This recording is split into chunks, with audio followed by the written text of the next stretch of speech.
Live. Welcome, everyone. Welcome, everyone. Thanks for joining us live. And if you watch it on the replay, this is episode 4 of Paving the Way. I'm JB. I'm Patrick Mullen. And today we are joined by Seth Maxey. Say hello, Seth. Hello, Seth. Seth is Seth's a member of the B&M family. He's been with us since 2016. He came on with a lot of asphalt experience and added a new division to the company that we did not have prior to that. He has a lot of knowledge. He's got a lot of experience. He's shared a lot of that with me over the years, and I'm hoping that we can bring him on here to share a lot of that with you. So, Seth, can you tell us a little bit about, your background, maybe a little bit like your origin story, so we know where you're coming from? I can do my best. Like you said, my name is Seth Maxey. I'm originally from the Northern California area. I spent my whole life here. I moved back to the Sacramento area in 2001 after spending 4 years in the United States Air Force. While in the Air Force, I basically did pavements and heavy equipment, everything I'm doing in today's day and age. So I did my 4 years in the military, got out, moved into Sacramento in 2001, and I've been doing asphalt here ever since, basically doing anything from potholes to driveways to mainline paves on highways.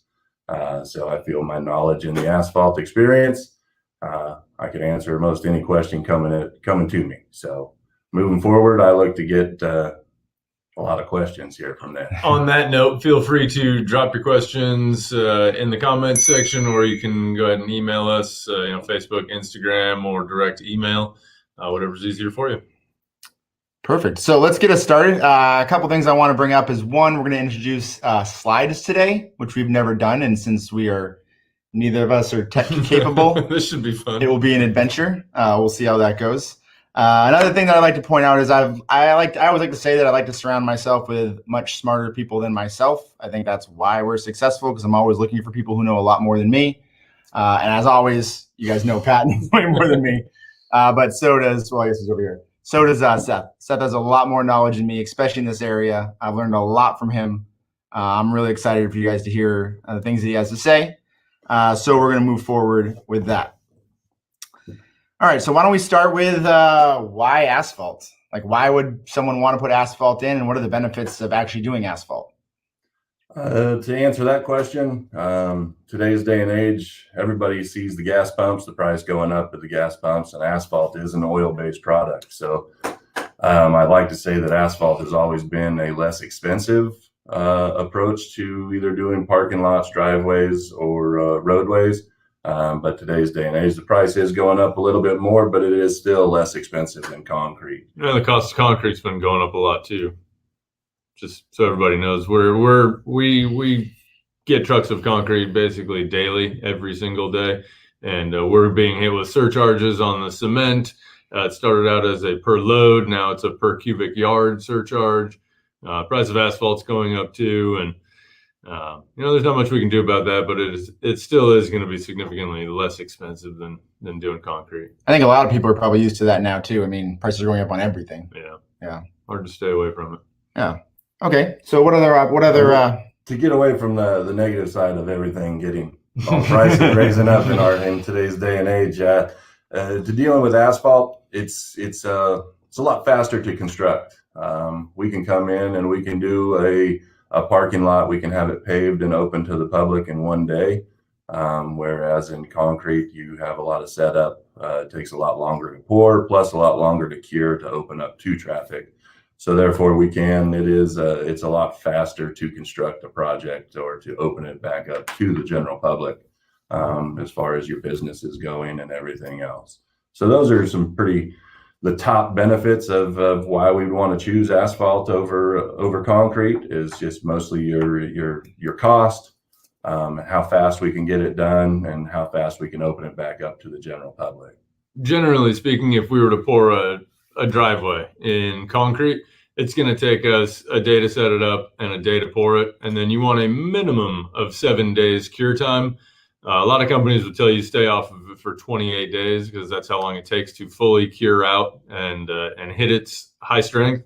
Before that, you are taking risks of stress fractures in the concrete, basically cracks, that don't ever go away. So it's always best with concrete to wait until it's had enough time to cure out before you put any heavy loads on it. Or with asphalt, as soon as it's cured, as soon as it's cooled down to around 150 degrees. Yeah, you can let traffic right on it with no issues. So that's a big benefit for a lot of businesses, especially like we've mentioned in the past, Dutch Brothers or anybody, any types of businesses that can't afford to close their driveway for a week. Perfect. Are there different kinds of asphalt? Like what are the different kinds of asphalt you get, or is it all just one kind of asphalt, Seth? Dealing with asphalt, there's numerous different types of asphalt you see in roadways now. They deal with a lot of open grade asphalt to let the water drain through it. But like I said, that's more of your highway paving. When coming into parking lots, playgrounds, driveways, it's going to be more of a personal preference. You can use a smaller aggregate, such as a 3/8 inch aggregate or a half inch aggregate, to give you more of a smoother, prettier surface where it looks a lot tighter on the surface. Or you can move up to a larger aggregate, like a 3/4 inch aggregate in your asphalt. You'll have a little coarser surface presence there where it looks a little more coarse on the surface, but the strength using the larger aggregate is second to none compared to a half inch or a 3/8. If you're going to be doing like a walking path or like you mentioned, sport courts, a lot of time they'll pave those with a 3/8 inch aggregate because it's smaller. It keeps the finished surface tighter and gives just an overall more aesthetically pleasing appearance. And the key there that he said there was a walking path. You'll see it a lot in the playgrounds at the elementary schools where they're not going to have it open to vehicle traffic. It's going to be mostly all foot traffic. Therefore, a 3/8 inch aggregate won't give you the strength that a 3/4 inch aggregate will, but it will give you a lot prettier surface to look at. Very nice. Do you want to add something? I heard you. No, I mean, a lot of the parking lots, most of the time we'll pave parking lots with half inch because you get the strength out of it and you get the clean, crisp look of new asphalt, not a lot of rock pockets in it. Overall, just a pleasing look. What kind of damages do we see a lot of? Like, I mean, we've done a lot of repairs over the last 5 years that you've been with us and a lot before that also. What do you think we see the most as repairs in parking lots? When it comes to repairs, the faster you can catch a repair, the cheaper the fix is going to be. I like to explain asphalt is basically like you buying a new car. If you do the upkeep and you change the oil and you do everything you're supposed to do on it, the longer that life is going to last. Asphalt's going to be the same way. If you can catch, smaller deficiencies in your parking lot, if you see standing water anywhere where the water's not draining to where it goes, that's just going to be a potential problem. Anytime water can get into that subgrade and cause a subgrade to damage, asphalt being a flexible pavement will sink and will crack and deteriorate over time. So a lot of things that you want to look for will be the standing water. You want to catch cracks early before they start spreading. So I don't mean to cut you off, Seth, but I want to get a little crazy here and see if we can do some graphics. Ready? With some slides. You want to do the finger snap? Is that what you said? It's not going to work, but yeah. See, that was beautiful. Thank you, Miss Producer. Great production value right there. We appreciate that. Except that, there we go. My screen went black. Oops. Okay, so I think what we're talking about there with the repairs and and things like that. I thought maybe we could show some pictures real quick of what parking lots look like and the rating systems that we've built with our site assessment report that we can give. So with a rating number 1, this is the first rating that we have. We would say this is, Seth, would you say this is basically a brand new parking lot that has just been paved? This is going to be something that is just paved. Everything's still nice and tight. It's a great looking parking lot at this point in its life. So how long left to do? Can my parking lot always look like this? That's my question. Your parking lot, depending on how much work you put into it, it can remain. Parking lots should last in upwards of 30 years if you put the right attention to it and do the right upkeep. All right. Let me switch to number 2 in the rating. This is number 2 and 3. They kind of bridge together. So 2 is when your parking lot's probably, I'm going to say, like 4 to 5 years old. Do you agree with that? It's Maybe a little earlier. maybe a little earlier. I would say number 2, you're probably going to be in that 2-year range.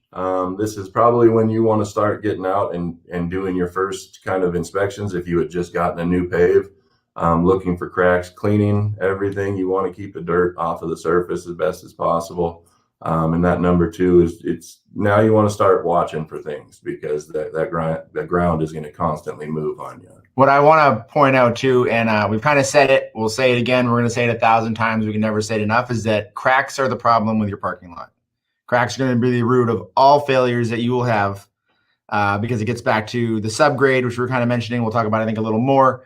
But cracks are the problem. So what we're trying to do is prevent those cracks from turning into bigger problems.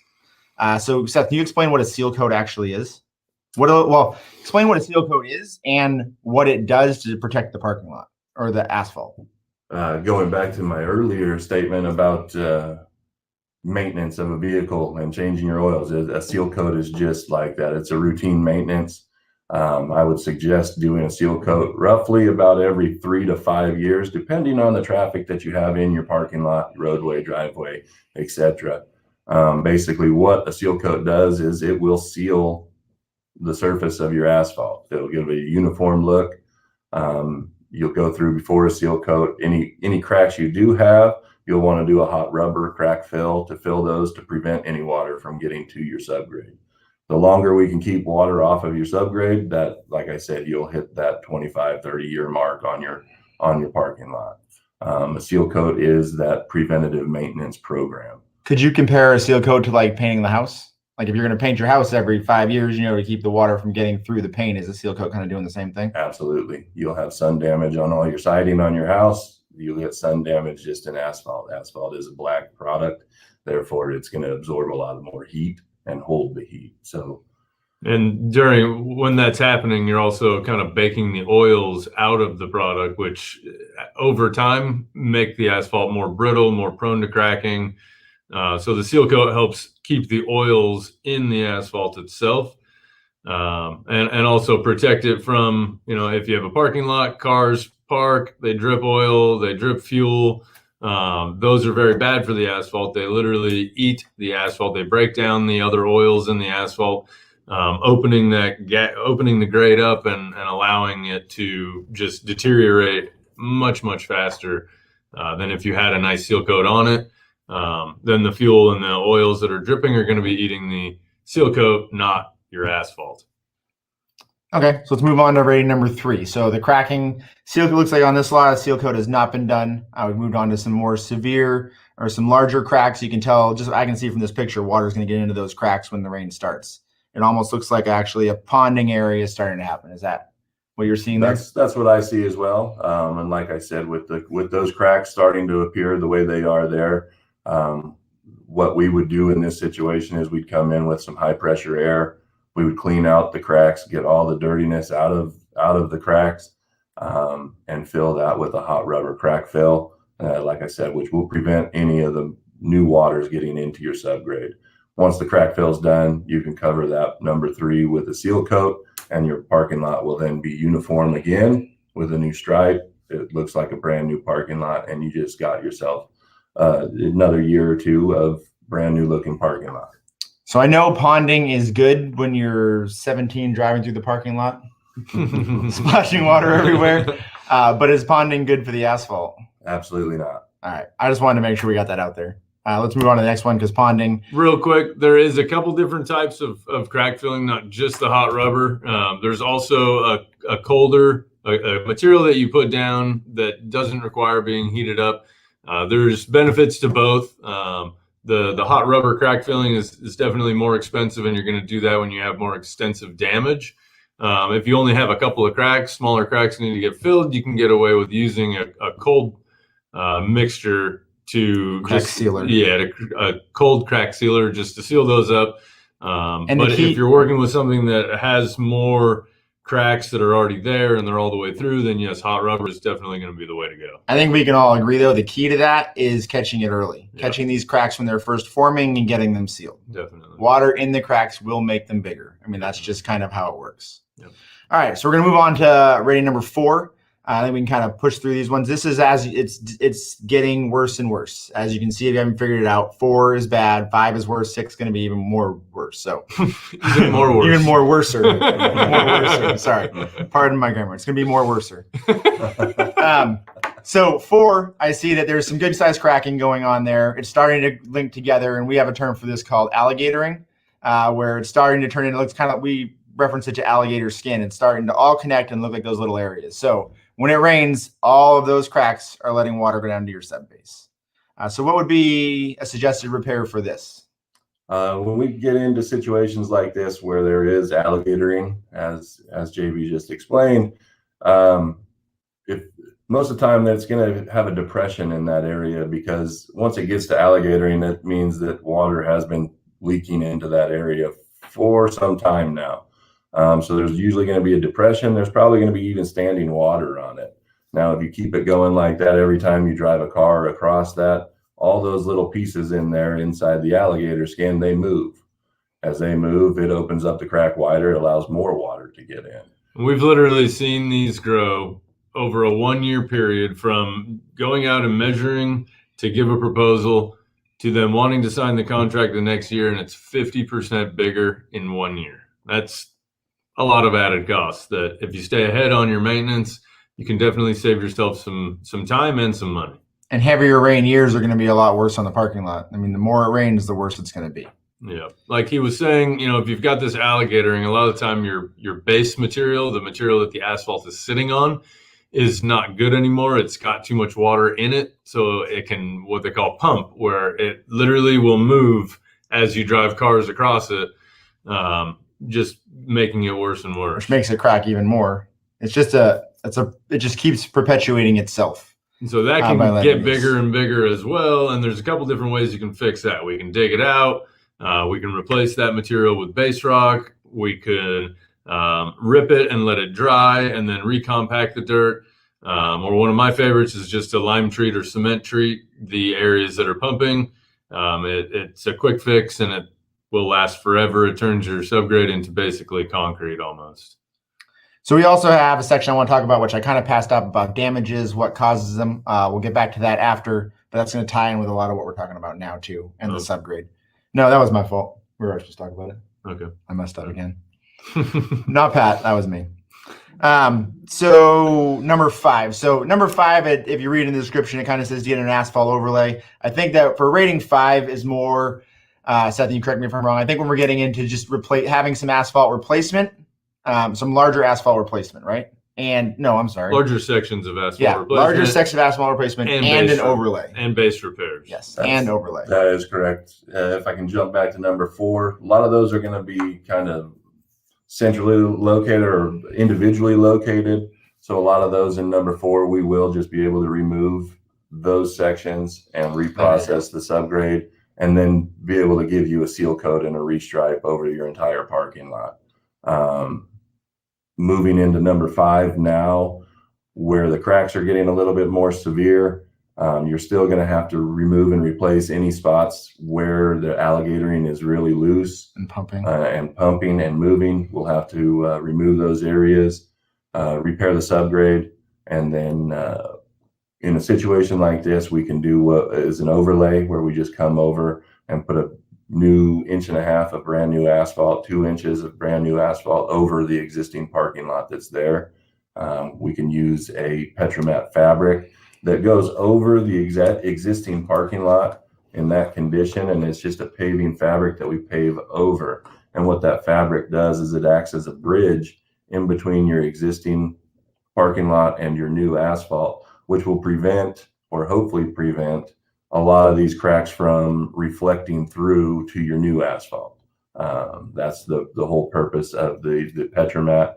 We can also add a fiber. I think that Petromat is what's been around for a long time, right? They've been using Petromat for, Petromat has been around a long time. I couldn't tell you when it came out or anything like that. So I think now what the point I was trying to get at is I think there's more products now that are kind of changing things, making things easier, and can kind of it gives us more options. And this is where we like to educate people. We like to make sure that we're getting our customers set up so they understand all the information so that they can make educated decisions on their parking lots.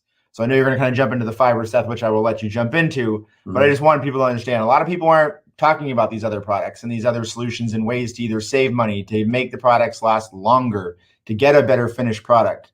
And these are things that we're looking into. We're always talking and speaking with vendors and going to the shows so we can find these new products, because we want to be able to educate our customers on the best solutions so you can make the best decision. So Seth, why don't you go on with the fiber and explain how that differs from the Petromat? So today's asphalt, when we add fiber, it's basically like a Kevlar that gets added into the asphalt mix as it's being made. It's basically going to serve the same purpose as a Petromat fabric. It's just ground up now and in the asphalt. It adds tensile strength to the asphalt, so it's basically going to prevent the bottom existing asphalt from still cracking and separating, but it will not do that with the top asphalt as the fibers are holding it together. Or it'll last a lot longer until you start to see those cracks come through. This Kevlar type of fiber that he's talking about, we've sat down with their reps and looked at case studies that they've done over the years, where they've had municipalities, I think it was Los Angeles even, overlaying one side of a road with Petromat and the other side of the road using only fiber. And the fiber side, 5 years later, looks 10 times better and much, much newer than the side that had the Petromat overlay. Fiber is actually being used in places all over too. It's not just like it's a new thing. We went to the World of Asphalt 2 years ago, I think it was, Seth. Yes. They had a whole, it was in Indianapolis, and they had a whole bus that they rented out to bring vendors from the show to the Indianapolis Speedway. Is that what? Speedway, correct. To show them where their product had been placed. I think it was like 2 or 3 years earlier, because they wanted to show. They had cut sections of the asphalt, because I think their asphalt out there was 20 to 30 inches thick because they've been building up on it for years. But they could show where their fiber was in that cut section, and they wanted to show how it holds up. And I mean, no one's getting the kind of pressure on their asphalt like those speedways are. They're putting a lot of pressure on that with a lot of movement. So they have some pretty impressive product. And another thing with the fiber as well, if you do have a parking lot that's open to larger vehicles, truck parking lots, delivery warehouses, where a lot of times people will tell you you need 4 or 5 inches of asphalt, just regular asphalt. You can do a 4-inch asphalt and pave 3 inches of asphalt with fiber. The strength is going to be very comparable. So you'd be able to save, you're going to pay a little bit more money to add the fiber into it, but in the long run, you're going to save money not paving that extra inch of asphalt, because the strength will be there in 3 inches. The same thing goes with if you don't use Petromat, where you could have also, right? Like you're taking out the Petromat price and the fiber price is filling that Petromat price in. So are they about the same? Fiber is going to run a little bit more than Petromat, but okay. Down in the long run, it's going to work out to about the same. Yeah. Every project is different, so there's use cases for both of them. That's what we're here to help you guys figure out, is where to use it and why. All right, I'm going to jump to number 6, and this is our last slide. After we'll pull this down when Pat snaps again. This is when your parking lots, I think we've all seen parking lots like this. I'd say this parking lot's pretty hammered. There was a lot on this one. There was a lot more that looked just like this. What would you do to fix that, Seth? I would bring in dynamite. Just get rid of all of it. This parking lot is beyond repair. We need to come in and just get rid of it, assess the subgrade. Because if I'm looking at that, I know the subgrade is hammered. So I'm not expecting good things to see when I get this asphalt out. That's a good bridgeway into the subgrade, though. I know a question I wanted to ask you is, so if you're going in to say this is in a commercial center, or you're going in somewhere to redo all of this, and we were going to give them a bid to come in and remove all of the asphalt and repave this, how would you know if there's proper subgrade underneath, or besides all the cracking? I'm not sure what I'm asking now. I think I can kind of follow where you're going with this.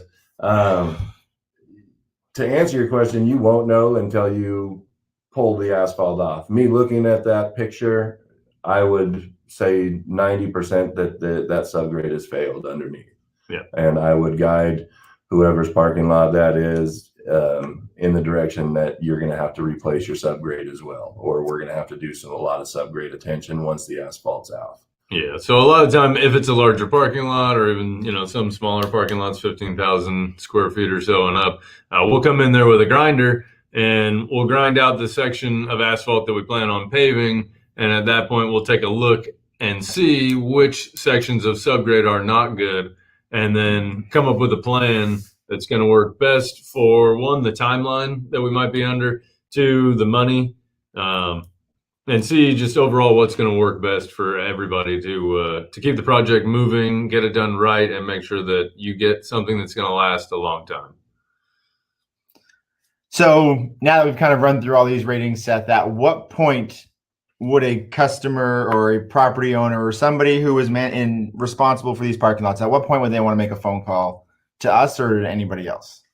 I would say once you get into that the rating of 3, you're going to want to reach out to start getting some help from professionals in the industry. I would say in rating number 1, where it's a brand new parking lot, enjoy it. Sit back and enjoy pulling into your parking lot and how pretty it looks every day. Once you get into rating number 2, these are repairs that you should be able to take care of on your own, or at least make note of to start taking issues with them, basically moving forward with them and getting a plan together. Once you get into that number 3, where we're getting into the crack fill and seal coat, I would recommend that's when you reach out and start getting opinions from professionals in the industry. Cool. We know a couple guys. Yeah. That one caught me off guard. Okay. I think that's a lot of what we had. I had a couple more questions I'd like to ask you, Seth, because I'm interested actually here. What you've been with us 6 years now. What are some of your favorite jobs that we've done as a team that we've completed? Asphalt is one of those deals where we can go see a different job every day. But there is a handful of jobs that we've done. We completed the defensive driving course at the California Highway Patrol. Really neat job, knowing that the California Highway Patrol is out there learning how to drive on what we paved. Yeah, the training academy. The training academy in West Sacramento. Very fun job. We also did a big job removing and replacing a lot of asphalt inside of Cal Expo. Very, very fun job as well. Great people to work for. These are all just types of jobs that I enjoy doing, where we can go kind of make a face for ourselves there for a couple weeks at a time. Yeah, right now we just finished kind of putting down a few thousand tons of rubberized hot mix asphalt on Fair Oaks Boulevard in Carmichael, and we're about to start doing some street repairs in Rancho Cordova. To interrupt you there, Pat, he asked me my favorite job. So. Oh, my bad. Rubberized asphalt is not a fun job at any times, but it is a great job. I would recommend anybody in the Fair Oaks area to drive by and see it. It's a great job.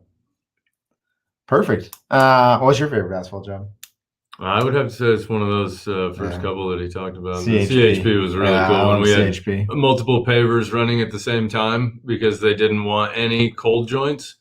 So we would have one paver doing the main line and a second paver sitting waiting to pull, so that everywhere the asphalt is starting, it's touching hot asphalt and it can all mesh together. So there's no cold joints where it can separate over time. Even they had, it wasn't even just the evasive driving course. It was also the motorcycle training course. Yeah.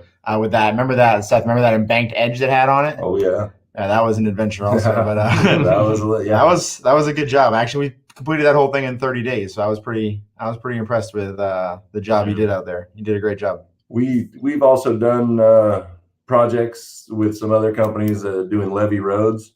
I love doing all the levee roads as well. Yeah, the trails, beautiful scenery all day. You ride along the river. Mm-hmm.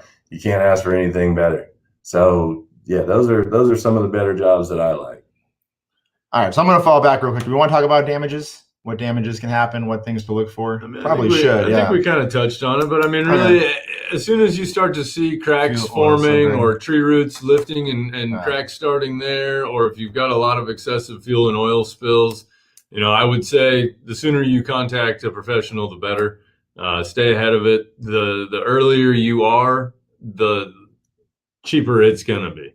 The longer you wait, the more it's going to grow and become more expensive and expensive. Yeah. We do. We have these programs in place, like our site assessment programs, where we'll come out and check it out and kind of give you a report of where your parking lot stands. We also have an ale program, which is to help maintain the parking lots, where we'll come out once or twice a year, depending on what you want, to do that crack sealing, to get it all ready, to advise you on when you're going to be ready for a seal coat, just so you keep that going and you're extending that life before you're getting into stage 3 and stage 4. We do these because, and really, it's not for us. It's because we want to bring value to you as a customer. Coming in and doing the crack sealing, I mean, it's really just it's sending some guys around. We check all the parking lots. We do it, but it's really to bring value. We want to extend the lives of your parking lot, and these are kind of things that we brought into place that we've seen gaps in the market that nobody else is doing, but we think that the value is there to people who have these capital investments that they need to protect and take care of and extend the lives of. So we've really done that. You can always talk to us about the ALE program to help the asphalt life extension, the things we can do for that, the site assessment. You can also kind of like you walk your lot yourself and see. You don't have to have us come out if you're not comfortable, but if you're starting to see those cracks, you should at least make a phone call. You can always take pictures, and I believe on our Facebook, on our Instagram, and on our website, we have links where you can upload pictures and send them to us and get our recommendations pretty quickly and easily without even having to meet us. Or we're definitely open to coming out, taking a look at everything, walking through what we see, and explaining how and why we would do the repairs we would do. Yeah. So Facebook does not have it yet, I believe, but the website does have a form you can fill out where you can tell us what your concerns are, so we can make sure we get you to the right person, make sure we can get you all the information you need. Instagram, you are correct, and then our email, which is estimating@bm-builders.com. That's bm-builders.com. And please send everything there. Did you say we have a question? Oh, someone's saying nice stuff about us. It must be about Pat. Because it's the platinum. Yeah, so I'd say